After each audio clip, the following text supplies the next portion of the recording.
हरि ओम श्री गुरुभ्यो नमः। श्री महागणाधिपतये नमः। गुरु ब्रह्मा गुरु विष्णु गुरुर्देवो महेश्वरः। गुरु साक्षात् परब्रह्म तस्मै श्री गुरवे नमः। हरितसगोत्रोत्पन्नं हरिभक्तिपरायणं शंकर गुरुवरेन्द्र चरणं शरणं प्रपद्ये। श्री महद्भ्यो गुरुभ्यो नमः।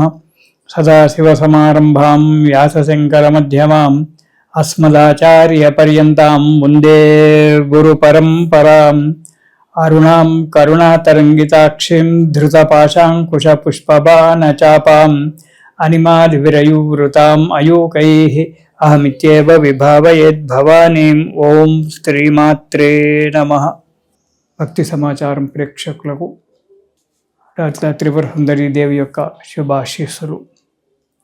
మనము ప్రతి నెల మాస ఫలితాలు చెప్పుకున్నట్టుగానే వచ్చే నెలలో అంటే నిజ జ్యేష్ఠ మాసంలో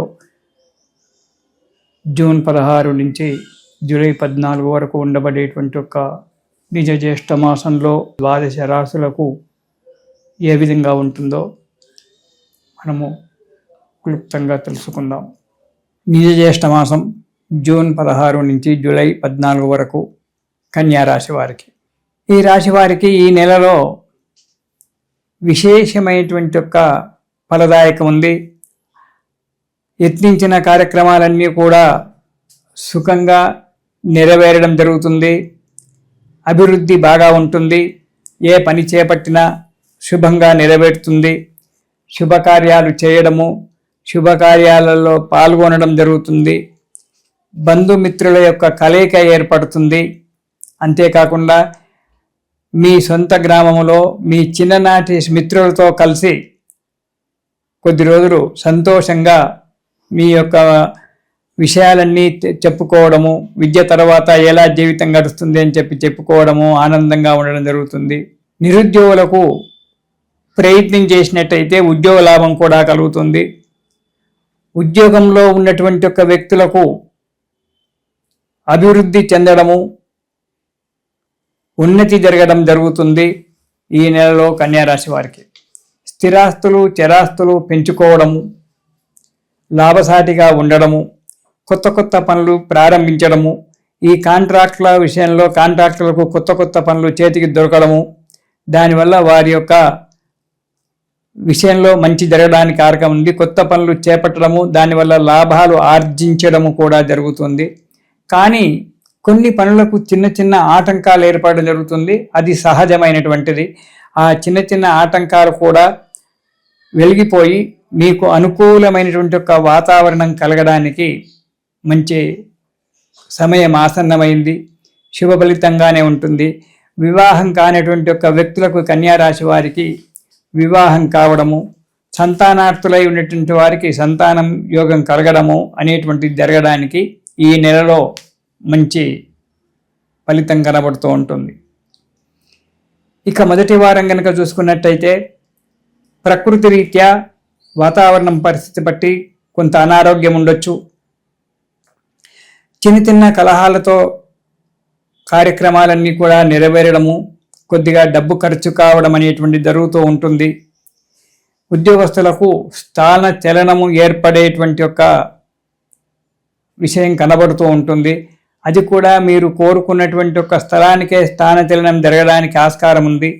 కాబట్టి కొద్దిగా ప్రయత్నం చేయడము, కొద్దిగా డబ్బు ఖర్చు పెట్టుకోవడం అనేటువంటి జరుగుతుంది మొదటి వారంలో.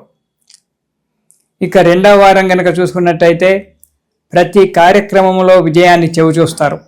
ఏ కార్యక్రమాన్ని మీరు మొదలుపెట్టినా అందులో విజయదేవత వచ్చి ముందు కూర్చుంటుంది. ధర్మకార్యాలన్నీ కూడా చేస్తుంటారు. దానివల్ల ధర్మకార్యాలు చేయడం వల్ల, యజ్ఞయాగాదులలో పాల్గొనడం వల్ల, వారికి సహాయ సహకారాలు అందించడం వల్ల సంఘంలో గౌరవ ప్రతిష్టాలన్నీ కూడా పెరిగిపోతుంటాయి. ఇక మూడవ వారం కనుక చూసినట్టయితే శారీరకంగా, మానసికంగా, ఆర్థికంగా బలం పుంజుకుంటారు. 3 రకాలుగా శారీరక, మానసిక, ఆర్థికంగా 3 రకాలుగా బలాన్ని పుంజుకుంటారు. కీర్తి ప్రతిష్టలు పెరుగుతూ ఉంటాయి.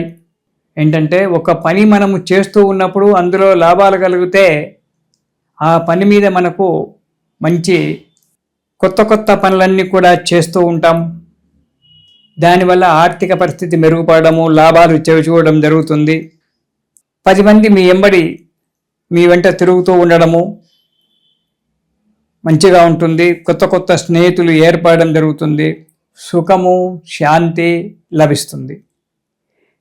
ఇంతకుముందు ఎవరైతే మిమ్మల్ని వదిలిపెట్టిపోయి శత్రుత్వంగా ఉన్నటువంటి వారు ఎవరైతే ఉన్నారో వారు తిరిగి మిత్రులుగా ఏర్పడడం అనేటువంటిది కూడా జరగడానికి ఆస్కారం ఉంది. కానీ జాగ్రత్తగా ఆలోచించి మిత్రత్వం చెయ్యండి. ఇంట్రెస్ట్ ఏర్పడుతుంది, ఉత్సాహత ఏర్పడుతుంది. ఆ ఉత్సాహత చేత ఆ కార్యక్రమాలన్నీ కూడా మనము ఇంకా శ్రద్ధగా చేయడం జరుగుతుంది. అలా మీకు ఈ నెలలో మీకు అలా జరుగుతుంది. కాబట్టి మీరు కొత్త కొత్త కార్యక్రమాలలో పాల్గొనడము, ఉత్సాహము, ఆనందంగా ఉండడం అనేటువంటి జరుగుతుంది. మానసికమైన ఆనందం చేత ఉంటారు. మంచి ధనలాభం కలుగుతుంది. ఆర్థికంగా పుంజుకొని ఉంటారు. 10 మందికి సహకారిగా ఉండి గౌరవ ప్రతిష్టాదులు పొందుతారు 3వ వారంలో. ఇక 4వ వారం కనుక చూసుకున్నట్టయితే దూర ప్రయాణాలు చేయవలసి వస్తుంది. తప్పదు. ఆ దూర ప్రయాణాలు చేయడం వల్ల కొద్దిగా అనారోగ్యం ఏర్పడడానికి ఆస్కారం ఉంది. దాంతోపాటు డబ్బు నష్టం కూడా. ఇవన్నీ ఒకదానికొకటి లింకు కదా. ప్రయాణంలో వాహనానికి డీజిల్ కావాలి, అది డబ్బు ఖర్చు. డ్రైవింగ్ చేయడము అనారోగ్యంగా ఉండడము, లేదా మనం వెనక సీట్లో వెనకాల కూర్చున్నప్పటికైనా అనారోగ్యంగానే ఎప్పుడు కూర్చుండడం వల్ల దానివల్ల కొంత అనారోగ్యము వాతావరణం వల్ల ఏర్పడబడుతుంది. ధన నష్టము, ఆరోగ్య నష్టం 2 కూడా కడగడానికి ఉంది. సదా విచారంతో ఎంతో దూరం ఒక పని గురించి చాలా దూరం ప్రయాణం చేసి అక్కడికి వెళ్ళిన తర్వాత పని జరగకపోవడం వల్ల విచారం ఏర్పడుతూ ఉంటుంది. దానివల్ల మనస్సు విచారంగా ఉండడము, శారీరకంగా మానసికంగా బలహీనత ఏర్పడడం అనేటువంటిది ఏర్పడుతుంది చివరి వారంలో. జాగ్రత్తగా ఉండాలి. కొన్ని కుటుంబ సమస్యలు, చిన్న చిన్న కుటుంబ సమస్యలు రావడము, వాటిని తీర్చడానికి కొద్దిగా ఇబ్బంది పడడము అనేటువంటిది జరుగుతుంది. జాగ్రత్తగా ఉండాలి.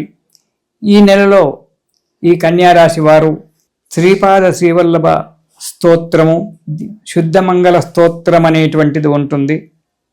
శ్రీపాద శ్రీవల్లభలది.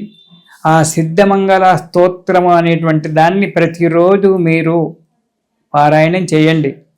ఆ సిద్ధమంగళ స్తోత్రం పారాయణం చేయడం వల్ల కార్యక్రమాలు సిద్ధించి మనస్సు శుద్ధి అయి మీకు అన్ని విధాలుగా ఏర్పడుతుంది. కాబట్టి కన్యారాశి వారు ఈ నెలలో సిద్ధమంగళ స్తోత్రము శ్రీపాద శ్రీవల్లభుల వారిది, అది ప్రతిరోజు కూడా మీరు పారాయణం చేయడం చాలా మంచిది. ఇది శుభం.